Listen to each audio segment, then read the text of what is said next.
appears that Catherine and William seemingly are beating, well, the two ex-royals at their own game. But by doing what?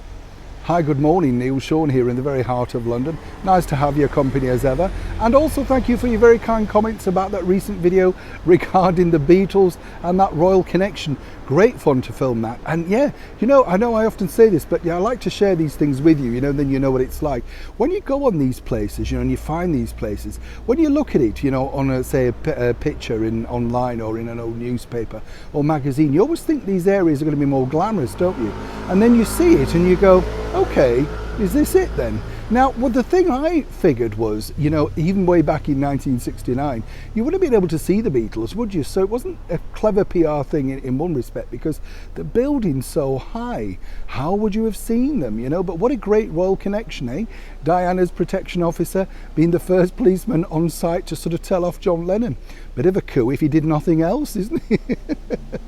Back as ever though to your breaking royal story of the day. The story really all centres upon the fact that it's now been claimed, and as ever we have to say allegedly, that Harry and Meghan's popularity in America, particularly with the tabloids and the mainstream newspapers and digital platforms, is rapidly fading. And I'm not surprised really, because when you think about it, people are very in a difficult situation, cost of living, everything's going up, and then what have you got? Two moaning people, multi-millionaires, lots of money, seemingly a very good life, so what is truly the problem? But it does appear that it's grating with the masses.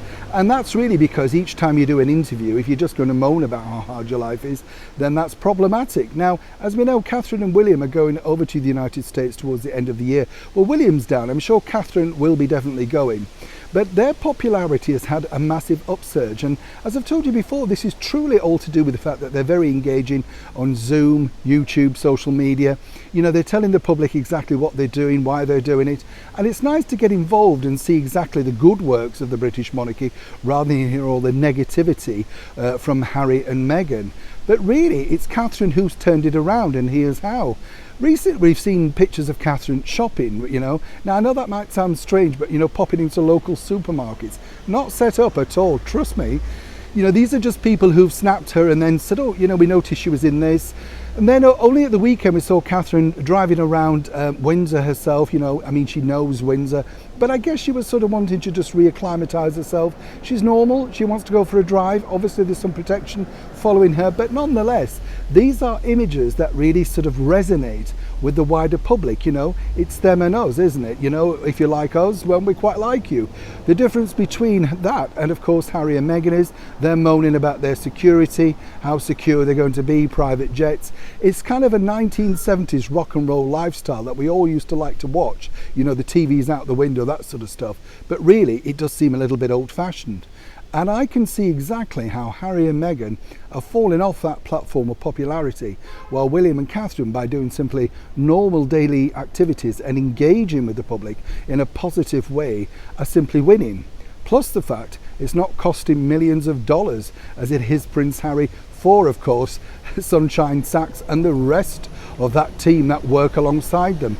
There's a lot to be said for looking at the barefaced things of exactly what the public want to see and want to hear about in inclement times. I'm not telling Sunshine Sachs, etc., how to do their job, but really you need to radically rethink exactly how you're marketing your two very best payers. As ever, when I know more, you'll know more. Neil Sean in the very heart of London.